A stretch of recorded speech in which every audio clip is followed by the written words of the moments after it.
아침에 눈을 뜨는 순간 몸보다 먼저 마음이 깨어나는 날이 있습니다. 아직 침대에서 일어나지도 않았는데 괜히 한숨이 먼저 나오고 괜히 오늘 하루가 유난히 길 것처럼 느껴지는 날입니다. 딱히 아픈 것도 없고 당장 큰 걱정이 있는 것도 아닌데 마음이 먼저 무거워지는 아침입니다. 세면대 앞에 서서 얼굴을 씻다가 무심코 고개를 들면 거울 속에 서 있는 사람이 어제의 나와는 조금 달라 보입니다. 분명 어제도 같은 얼굴이었는데 오늘은 왜 이렇게 낯설게 느껴지는지 잠시 눈을 떼지 못하고 바라보게 됩니다. 그 순간 마음속에서 이런 말이 툭 하고 튀어나옵니다. 내가 이렇게 늙었나? 그 한마디 생각이 아직 시작도 하지 않은 하루의 기운을 조용히 꺼뜨립니다. 젊었을 때는 몰랐습니다. 행복이라는 것이 어느 날 갑자기 사라지는 게 아니라 이렇게 조용히 아무 소리 없이 멀어질 수도 있다는 걸요. 그래서 우리는 어느 순간부터 행복이 줄어든 이유를 나이 탓으로 돌리기 시작합니다. 나이가 드니까 그렇지. 이 나이에 무슨 즐거움이 있어. 그 말들은 위로처럼 들리지만 사실은 스스로에게 건네는 조용한 체념일지도 모릅니다. 하지만 부처님은 나이를 한 번도 원망하지 않으셨습니다. 문제는 나이가 아니라 나이를 대하는 우리의 마음이라고 하셨습니다. 몸은 천천히 나이를 먹어가는데 마음이 그보다 먼저 늙어버릴 때 삶이 버거워진다고 하셨습니다. 오늘 이 이야기는 젊어지는 방법을 알려주는 이야기가 아닙니다. 다시 무엇을 이루라고 다시 애쓰라고 말하는 이야기도 아닙니다. 이미 충분히 살아온 사람이 이제는 덜 애써도 되고 덜 흔들려도 되고 오히려 더 편안해지고 더 행복해질 수 있다는 이야기입니다. 혹시 이 이야기를 들으며 이건 내 마음 이야기인데 하는 생각이 스친다면 잠시 이 자리에 함께 머물러 주세요. 구독과 좋아요로 조용히 이 인연을 이어주셔도 좋겠습니다. 이 작은 인연이 지금 이 순간에 당신뿐 아니라 어딘가에서 같은 아침을 맞이한 또 다른 누군가의 마음에도 따뜻하게 도착할 수 있도록 말입니다. 영희는 63이 되던 해 생일상 앞에서 쉽게 웃지 못했습니다. 아이들이 준비한 케이크 위에는 엄마 사랑해요라는 글씨가 또박또박 적혀 있었지만 그 글자보다 먼저 눈에 들어온 건 초 위에 꽂힌 숫자 63이었습니다. 그 숫자가 왜 그렇게 크게 보였는지 영희는 잠시 말을 잃었습니다. 벌써 이 나이네. 그 말은 누군가에게 한 말이 아니라 자기 자신에게 건넨 말이었습니다. 그리고 그 한마디는 달콤해야 할 케이크보다 먼저 마음의 온기를 식혀버렸습니다. 젊었을 때의 영희는 나이를 세며 살지 않았습니다. 앞으로 무엇을 할 수 있을지만 생각했고 오늘을 어떻게 버텨낼지만 고민했습니다. 아이 키우고 일하고 하루가 어떻게 지나가는지도 모른 채 앞만 보고 살아왔습니다. 그땐 몇 살이냐는 질문이 지금처럼 마음을 무겁게 하지 않았습니다. 그런데 어느 순간부터 사람은 자기 나이를 자기소개처럼 먼저 말하게 됩니다. 제가 벌써 60이 넘었어요. 그 말 속에는 웃음도 섞여 있지만 자세히 들여다보면 어딘가 조심스러운 체념이 함께 묻어 있습니다. 마치 더 이상 욕심내지 않겠다는 선언처럼 말입니다. 부처님은 이 마음을 아주 정확하게 짚으셨습니다. 사람을 늙게 만드는 것은 시간이 아니라 비교하는 마음이라고요. 젊었던 나와 지금의 나를 나란히 세우고 남의 노후와 내 노후를 조용히 견주는 순간 몸보다 마음이 먼저 늙기 시작한다고 하셨습니다. 어느 날 영희는 동네 벤치에 앉아 쉬다 오랜 친구와 이런 이야기를 나눕니다. 그래도 우리가 여기까지 살아왔잖아. 그 말은 위로도 자랑도 아니었지만 이상하게 가슴 깊이 남았습니다. 그동안 영희는 잃은 것만 세고 있었지 버텨온 시간은 한 번도 돌아보지 않았다는 생각이 들었습니다. 그날 이후 영희는 나이를 다른 눈으로 보기 시작했습니다. 나이는 빼앗긴 것이 아니라 차곡차곡 쌓아온 시간이라는 사실을 조금씩 받아들이게 되었습니다. 아프기도 했고 후회도 많았고 그만두고 싶었던 날도 있었지만 그 모든 날을 지나 지금 이 자리에 서 있다는 것 자체가 결코 가벼운 일이 아니라는 걸 비로소 알게 된 것입니다. 그 후로 영희는 나이를 말할 때 조금 천천히 말합니다. 숨기듯이 말하지도 변명처럼 말하지도 않습니다. 63이에요. 그 말 속에는 두려움 대신 조용한 자부심이 깃들어 있습니다. 나이는 우리를 뒤로 밀어내는 숫자가 아니라 여기까지 데려다 준 발자국일지도 모릅니다. 그 사실을 알아차리는 순간 마음은 더 이상 서둘러 늙지 않습니다. 사람들은 흔히 말합니다. 돈만 있으면 마음이 편해질 거라고, 자식만 잘 되면 걱정이 사라질 거라고, 몸만 아프지 않으면 지금보다 훨씬 행복해질 수 있을 거라고 말입니다.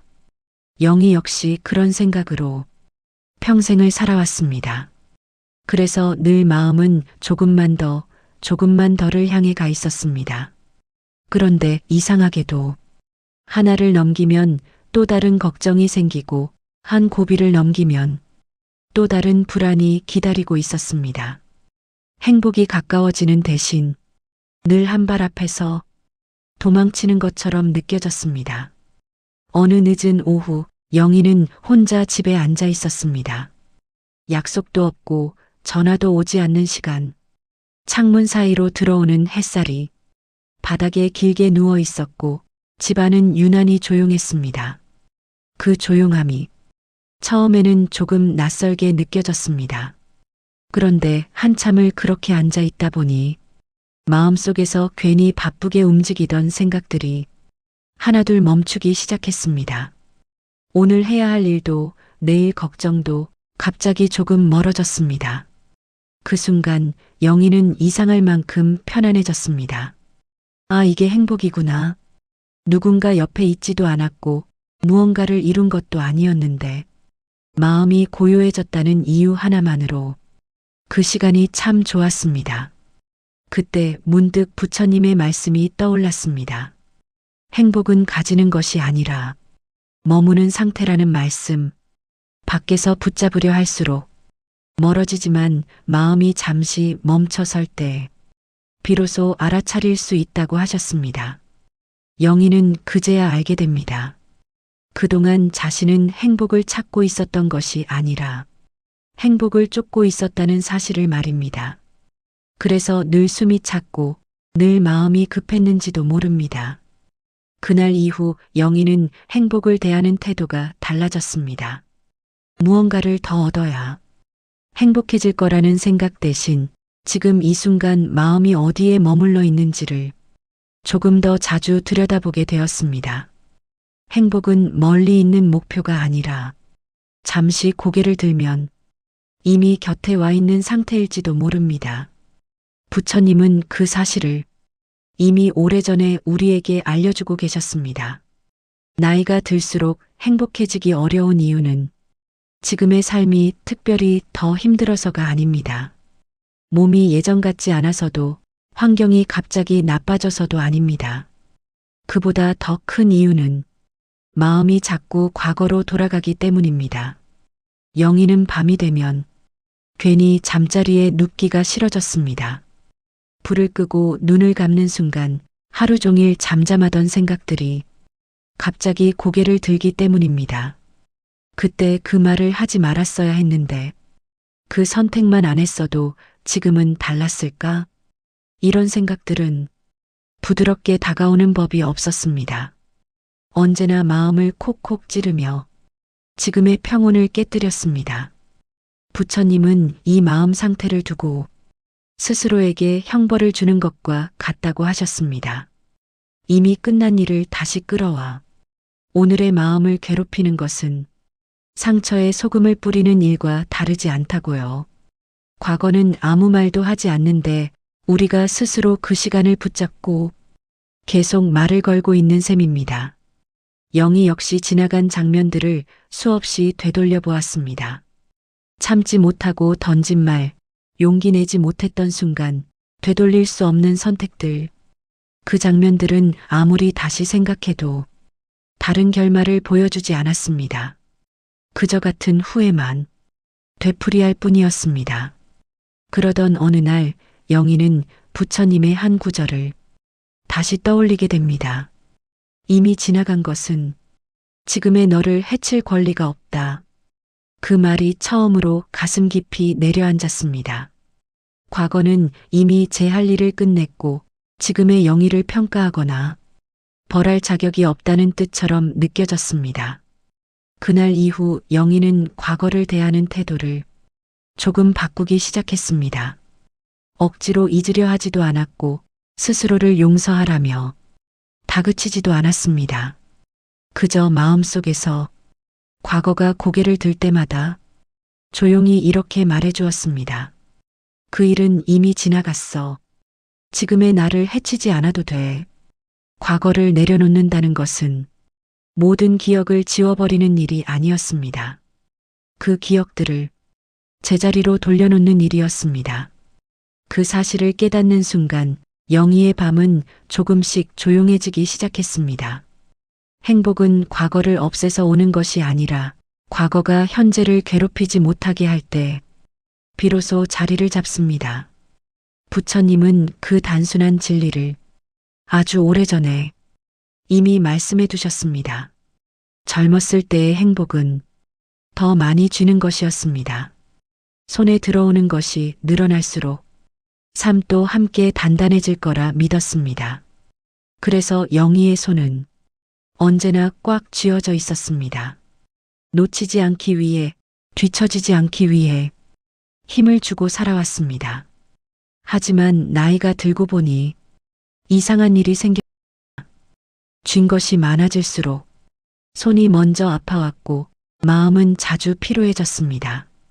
필요해서 쥐고 있던 것들인데 어느 순간부터는 그것들이 영희를 붙잡고 있는 듯한 느낌이 들었습니다. 어느 날 영희는 집 안을 정리하다가 서랍 깊숙이 넣어두었던 물건 하나를 꺼내 들었습니다. 언젠가는 쓸 것 같아 버리지 못했던 물건, 하지만 몇 해 동안 한 번도 손에 들지 않았던 물건이었습니다. 영희는 그 물건을 한참 바라보다가 조용히 내려놓았습니다. 그 순간 이상하게도 가슴이 시원해졌습니다. 무언가를 잃었다기보다 오히려 숨이 트이는 느낌이었습니다. 부처님은 비움을 이름으로 보지 않으셨습니다. 비움은 포기가 아니라 자유로워지는 과정이라고 하셨습니다. 쥐고 있던 것을 내려놓을 때 비로소 마음이 움직일 공간이 생긴다고요. 그날 이후 영희는 조금씩 덜어내기 시작했습니다. 물건만이 아니었습니다. 굳이 애쓰며 이어가던 관계, 지키지 않아도 될 기대, 스스로에게 씌워놓은 욕심까지 하나씩 내려놓았습니다. 신기하게도 줄어든 것은 부담이었고 남은 것은 평온이었습니다. 행복은 더 많이 가질수록 커지는 것이 아니라 불필요한 것을 덜어낼수록 모양이 또렷해졌습니다. 나이가 들수록 삶은 더 채워야 할 것이 아니라 가볍게 만들어야 할 것이라는 사실을 영희는 그제야 알게 되었습니다. 행복은 손을 꽉 쥐고 있을 때가 아니라 손을 살짝 펴는 순간 조용히 찾아옵니다. 부처님은 그 단순한 진리를 이미 오래전에 우리에게 건네주셨습니다. 예전에 영희는 혼자 있는 시간이 싫었습니다. 집에 들어오면 가방도 내려놓기 전에 TV부터 켜곤 했습니다. 소리가 없으면 집이 더 넓어 보이고 그 넓은 공간이 괜히 마음을 불안하게 만들었기 때문입니다. 누가 말을 걸어주지 않아도 사람 소리라도 흘러나와야 마음이 조금 놓였습니다. 약속이 없는 날이면 괜히 전화기를 들여다보고 굳이 볼일을 만들어 밖으로 나가기도 했습니다. 혼자 있다는 사실을 애써 피하고 있었던 셈입니다. 그때의 영희는 고독이 싫은 게 아니라 고독 속에서 자기 마음을 마주하는 게 두려웠는지도 모릅니다. 그런데 어느 순간부터 아무 약속 없는 오후가 조금 다르게 느껴지기 시작했습니다. 굳이 어디를 가지 않아도 누군가를 만나지 않아도 집안이 예전처럼 불안하게 느껴지지 않았습니다. 창문으로 들어오는 햇살을 보며 차 한 잔을 마시고 아무 생각 없이 잠시 앉아 있는 시간이 이상하게 편안했습니다. 부처님은 고독을 피하라고 하지 않으셨습니다. 오히려 고독 속으로 한 걸음 들어가 보라고 하셨습니다. 그 안에야말로 남의 말도 세상의 소음도 아닌 진짜 자기 마음이 조용히 기다리고 있다고 하셨습니다. 혼자 있는 시간 속에서 영희는 처음으로 자기 마음의 소리를 끝까지 들어주었습니다. 늘 참느라 묻어두었던 서운함, 아무도 알아주지 않았던 외로움, 괜찮은 척 넘겨왔던 마음들이 조금씩 모습을 드러냈습니다. 이상하게도 그 마음들을 외면하지 않고 가만히 바라보자 불안은 더 커지지 않았습니다. 오히려 서서히 잦아들었습니다. 그제야 영희는 알게 됩니다. 혼자 있는 시간이 두려웠던 이유는 외로움 때문이 아니라 자기 마음을 돌보지 못했기 때문이라는 것을요. 고독은 벌이 아니라 마음을 회복하는 시간이었습니다. 나이 들수록 사람이 줄어드는 것이 아니라 불필요한 소음이 자연스럽게 사라지는 것일지도 모릅니다. 그 고요를 받아들일 수 있을 때 혼자는 더 이상 외로운 상태가 아니라 편안한 상태가 됩니다. 부처님은 그 사실을 이미 오래전에 우리에게 알려주셨습니다. 어느 날 아침 영희는 거울 앞에서 머리를 빗다가 눈가에 깊어진 주름을 한참 바라보았습니다. 예전에는 보이지 않던 선들이 이제는 분명하게 자리 잡고 있었습니다. 그 주름을 볼 때마다 마음이 잠깐 움찔했습니다. 늙어간다는 사실이 갑자기 현실처럼 느껴졌기 때문입니다. 젊었을 때는 늙음을 먼 이야기로 여겼습니다. 언젠가는 오겠지만 아직은 내 얘기가 아니라고 생각했습니다. 하지만 어느 순간부터 늙음은 달력처럼 조용히 눈앞에 와 있었습니다. 그 사실이 서글퍼서 영희는 괜히 고개를 돌리기도 했습니다. 하지만 부처님은 늙음을 한 번도 실패로 보지 않으셨습니다. 늙음은 무너짐이 아니라 여기까지 살아왔다는 증거라고 하셨습니다. 넘어지지 않고 버텨왔다는 기록이며 포기하지 않고 걸어왔다는 표시라고요. 그 말씀을 떠올리자 영희의 시선이 조금 달라지기 시작했습니다. 그동안 영희는 주름을 보며 잃은 것만 떠올렸습니다. 젊음, 체력, 빠른 걸음. 하지만 다시 보니 그 주름 하나하나에는 아이를 키우던 밤이 있었고 참아야 했던 말들이 있었고 혼자 울며 견뎌낸 시간들이 겹겹이 쌓여 있었습니다. 그 모든 시간을 지나 지금 이 자리에 서 있다는 사실이 갑자기 묵직하게 다가왔습니다. 부처님은 늙음은 슬퍼해야 할 일이 아니라 존중받아야 할 상태라고 하셨습니다. 아무나 늙을 수 있는 것이 아니며 끝까지 살아낸 사람만이 그 자리에 설 수 있다고요. 그 말을 마음에 새기자 영희는 더 이상 늙음을 숨기려 하지 않게 되었습니다. 주름은 실패의 흔적이 아니라 삶의 문장들이었습니다. 그 문장들이 있기에 영희의 인생은 얇지 않았고 가볍지도 않았습니다. 늙음은 무너진 모습이 아니라 완성되어 가는 모습이라는 생각이 조용히 마음에 자리 잡았습니다. 그날 이후 영희는 거울 앞에서 조금 오래 머뭅니다. 주름을 없애려 애쓰지 않고 그 자리에 조용히 고개를 끄덕입니다. 그래, 나는 여기까지 잘 왔어. 늙음은 끝이 아니라 존엄의 시작일지도 모릅니다. 부처님은 그 사실을 이미 오래전에 우리에게 말해주고 계셨습니다. 나이가 들수록 사람 때문에 지치는 일이 많아집니다.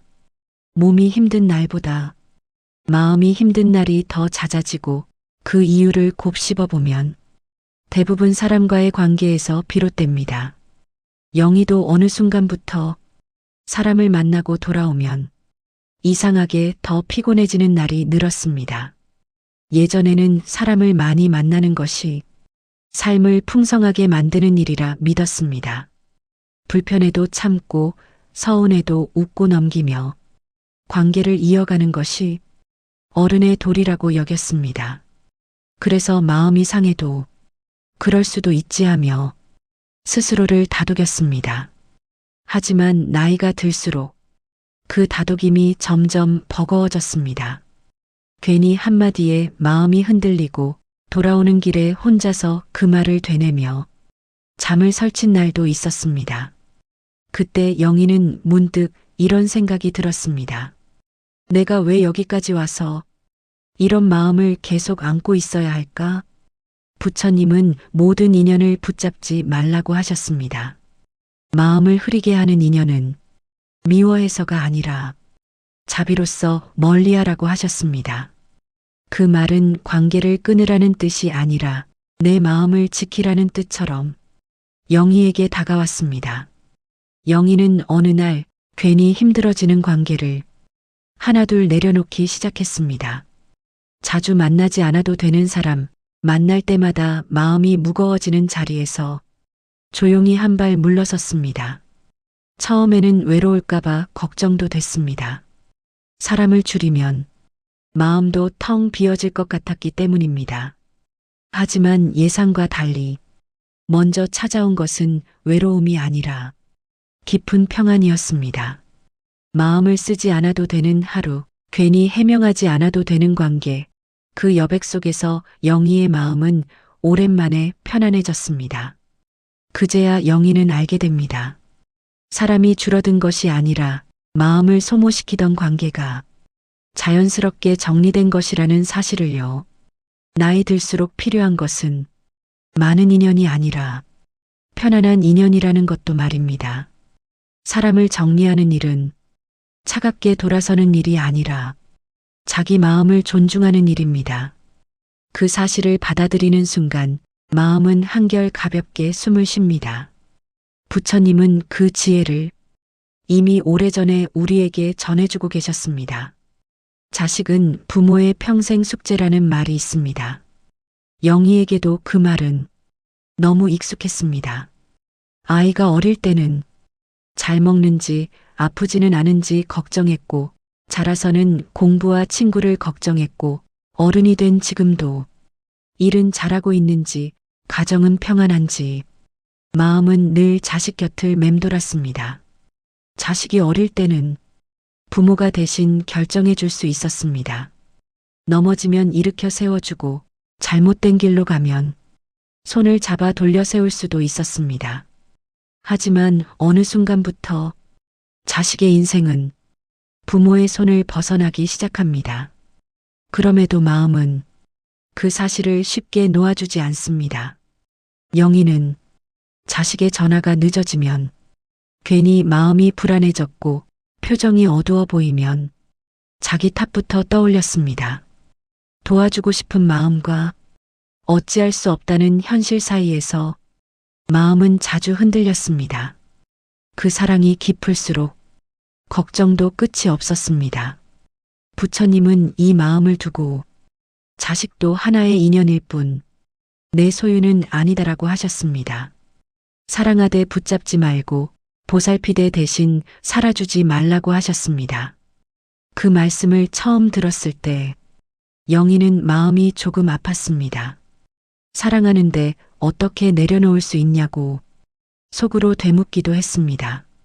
그러나 시간이 지나 그 말의 의미를 조금씩 이해하게 됩니다. 자식을 내려놓는다는 것은 관심을 끊는 것이 아니라 각자의 삶을 존중해주는 일이라는 것을요.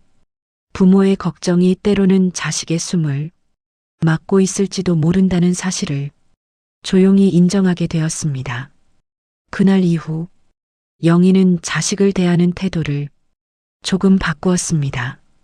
먼저 묻기보다는 기다려주고 조언하기보다는 들어주려고 노력했습니다.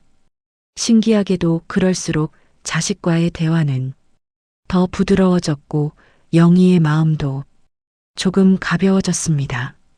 자식을 사랑하는 마음은 놓아야 사라지는 것이 아니라 놓을수록 더 깊어지는지도 모릅니다.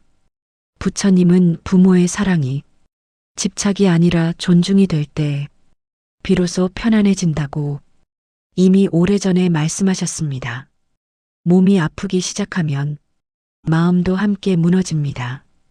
영희는 어느 날부터 계단을 오를 때 숨이 먼저 찼고 아침에 일어나면 몸이 예전처럼 바로 움직여주지 않았습니다. 그럴 때마다 마음속에서는 이런 말이 먼저 나왔습니다. 이제는 안 되는구나. 그 말은 몸보다 마음을 더 빠르게 주저앉혔습니다.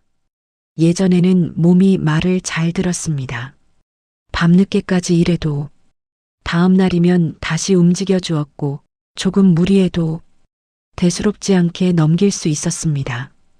그래서 영희는 몸을 고마워하기보다 당연하게 여겼는지도 모릅니다. 그러다 몸이 조금씩 신호를 보내기 시작하자 마음은 먼저 실망부터 했습니다. 부처님은 이때의 마음을 아주 조용히 바로잡아 주셨습니다. 몸을 미워하지 말고 마음을 먼저 돌보라고 하셨습니다. 몸은 늙고 아플 수 있지만 그것을 바라보는 마음까지 함께 무너질 필요는 없다고요. 어느 날 영희는 병원 진료를 마치고 천천히 집으로 돌아오는 길에 잠시 벤치에 앉아 쉬었습니다. 예전 같았으면 이런 것도 힘들다니 하며 자기 몸을 탓했을 텐데 그날은 바람이 얼굴을 스치는 느낌이 유난히 또렷하게 느껴졌습니다. 아프지만 그래도 이렇게 앉아 숨을 고를 수 있다는 사실이 조금은 고맙게 다가왔습니다. 그 순간 영희는 문득 깨닫게 됩니다. 몸이 예전 같지 않다고 해서 삶이 멈춘 것은 아니라는 것을요. 지금의 몸으로도 느낄 수 있는 햇살이 있고 걸을 수 있는 길이 있고 기대지 않고도 스스로 숨을 고를 수 있는 시간이 여전히 남아있다는 사실을 말입니다. 부처님은 고통을 없애려 애쓰기보다 고통 속에서도 평안을 알아차리라고 하셨습니다. 몸의 한계를 인정하는 순간 마음은 오히려 더 자유롭게 움직일 수 있다고요. 그 말이 영희에게 조용히 와닿았습니다. 그날 이후 영희는 몸을 대하는 태도를 조금 바꾸었습니다. 예전처럼 되돌아가려 애쓰기보다 지금의 몸이 할 수 있는 만큼을 존중해 주기로 했습니다. 신기하게도 그렇게 마음을 바꾸자 삶은 다시 조금씩 움직이기 시작했습니다. 몸은 예전 같지 않을 수 있습니다. 하지만 마음까지 함께 늙을 필요는 없습니다. 지금의 몸을 미워하지 않고 조심스럽게 동행할 때 삶은 여전히 우리에게 말을 걸어옵니다. 부처님은 그 사실을 이미 오래전에 우리에게 알려주셨습니다. 젊었을 때의 감사는 대개 어떤 사건 뒤에 찾아왔습니다. 시험에 붙었을 때, 아이의 성적이 올랐을 때, 일이 잘 풀렸을 때, 그제야 다행이다라는 말이 나왔습니다. 감사는 늘 결과를 따라다녔고 무언가를 얻은 뒤에야 허락되는 감정처럼 여겨졌습니다. 하지만 나이가 들수록 감사의 결은 조금씩 달라집니다. 영희는 어느 날 아침 아무 일도 없는 하루를 맞이하며 문득 고개를 들었습니다. 큰 기쁨도 특별한 소식도 없었지만 밤새 무사히 잠들었다가 아침에 눈을 떴다는 사실 하나만으로 마음이 잔잔해졌습니다. 그 순간 감사는 사건이 아니라 존재에 대한 감정이라는 걸 처음으로 느꼈습니다. 부처님은 이 감사를 가장 깊은 수행이라 하셨습니다. 감사는 무엇을 더 가지게 해달라는 부탁이 아니라 이미 주어진 것을 바르게 바라보는 마음의 자세라고요. 그래서 감사는 소란스럽지 않고 늘 조용히 다가옵니다. 영희는 그날 이후 하루를 마무리하며 작은 것들을 떠올리기 시작했습니다. 오늘도 발을 딛고 걸을 수 있었던 것, 누군가의 안부를 물을 수 있었던 것, 창밖의 계절이 조금씩 바뀌고 있다는 사실, 예전 같았으면 대수롭지 않게 넘겼을 장면들이 이제는 마음을 데워주는 순간이 되었습니다. 감사를 자주 떠올릴수록 영희의 마음은 이상하게도 덜 불안해졌습니다. 앞으로 무엇이 더 필요할지보다 지금 무엇이 이미 충분한지가 조금씩 보이기 시작했기 때문입니다. 부처님이 말씀하신 수행은 멀리 있는 게 아니라 이런 마음의 방향 전환일지도 모릅니다. 감사는 나이가 들수록 사라지는 감정이 아니라 깊어지는 감정입니다. 삶이 가벼워져서가 아니라 삶을 바라보는 눈이 조금 낮아지고 조금 따뜻해졌기 때문입니다. 그 사실을 알아차리는 순간 하루는 전과 다르게 조용히 빛나기 시작합니다. 영희는 가끔 자기 인생을 한 장면씩 떠올려 봅니다. 기쁜 순간도 있었고 부끄러운 순간도 있었고 지나고 나서야 왜 그랬는지 알게 된 시간들도 있었습니다.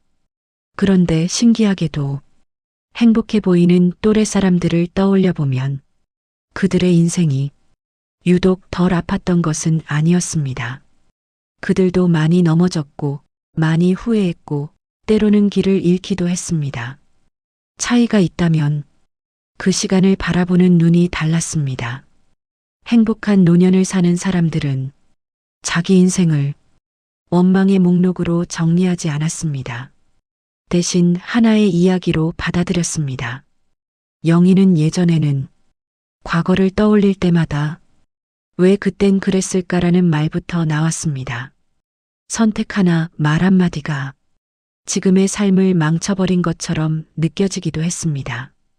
그럴 때마다 마음은 자기 자신에게 등을 돌렸습니다. 원망은 늘 자기에게 가장 먼저 향했습니다. 그러다 어느 날 이야기를 다르게 해보자는 생각이 들었습니다. 그래도 그때 최선을 다했지. 그때의 나는 그만큼밖에 몰랐어. 이렇게 말을 바꾸자 과거의 장면들이 조금 다른 표정으로 다가왔습니다. 실패로만 보이던 시간이 버텨온 시간으로 바뀌었고 상처로만 남아있던 기억이 지금의 나를 만든 이유로 보이기 시작했습니다. 부처님은 삶을 판단하지 말고 바라보라고 하셨습니다. 옳고 그름으로 나누기보다 그저 흐름으로 받아들일 때 마음은 스스로 정리된다고요. 영희는 그 말을 이제야 조금 이해하게 되었습니다. 그래도 잘 살아왔어. 이 말은 자기 인생을 미화하는 말이 아닙니다. 모든 선택을 정당화하는 말도 아닙니다. 다만 여기까지 포기하지 않고 걸어온 자신을 있는 그대로 인정해주는 말입니다. 그 말이 나오는 순간 삶은 비로소 자기 자신과 화해합니다. 행복한 노년의 비밀은 특별한 성취에 있지 않습니다. 자기 인생을 원망의 대상이 아니라 이야기의 주인공으로 받아들이는 데 있습니다. 그 사실을 알아차릴 때 남은 시간은 조금 더 부드럽게 흐르기 시작합니다. 당신은 이미 충분히 살아냈습니다. 버텨야 할 날들을 지나왔고 감당하기 어려운 순간도 자기 몫으로 받아들였습니다. 누가 알아주지 않아도 당신은 하루하루를 성실하게 살아왔습니다. 그 사실 하나만으로도 이미 많은 일을 해낸 사람입니다. 이제는 조금 덜 애써도 됩니다. 모든 것을 잘하려 애쓰지 않아도 되고 모든 관계를 끝까지 붙잡지 않아도 됩니다. 나이가 든다는 것은 무언가를 잃어버리는 과정이 아니라 불필요한 것을 조심스럽게 내려놓는 과정입니다. 그래서 삶은 조금씩 가벼워집니다. 우리는 그동안 행복을 뒤로 미뤄두고 살아왔습니다. 이 일이 끝나면, 이 걱정이 사라지면, 조금 더 나아지면 그때 웃어도 된다고 생각했습니다. 하지만 부처님은 행복은 기다리는 것이 아니라 지금 알아차리는 것이라고 하셨습니다. 그 말은 이제야 조금 이해됩니다. 당신의 삶에는 이미 충분한 이유가 있습니다. 숨쉬는 아침, 조용히 저무는 저녁, 아무 일 없이 지나간 하루. 그 평범함이 사실은 가장 큰 선물이었다는 사실을 이제는 알아볼 수 있습니다. 오늘 이 이야기가 당신의 마음에 큰 깨달음을 남기지 않아도 괜찮습니다. 다만 조용한 쉼 하나, 가벼운 숨 한 번을 남겼다면 충분합니다. 그 쉼 위에서 당신의 내일은 지금보다 조금 더 부드러워질 것입니다. 나이 들수록 우리는 덜 바빠지고 덜 흔들리며 덜 아파해도 됩니다. 그 자리에 평온이 들어올 수 있도록 조금의 여백을 허락해 주세요. 당신은 그럴 자격이 있는 사람입니다. 이 이야기를 끝까지 함께 해주셔서 고맙습니다. 오늘 밤 당신의 마음이 조금이라도 편안해지기를 조용히 바라봅니다.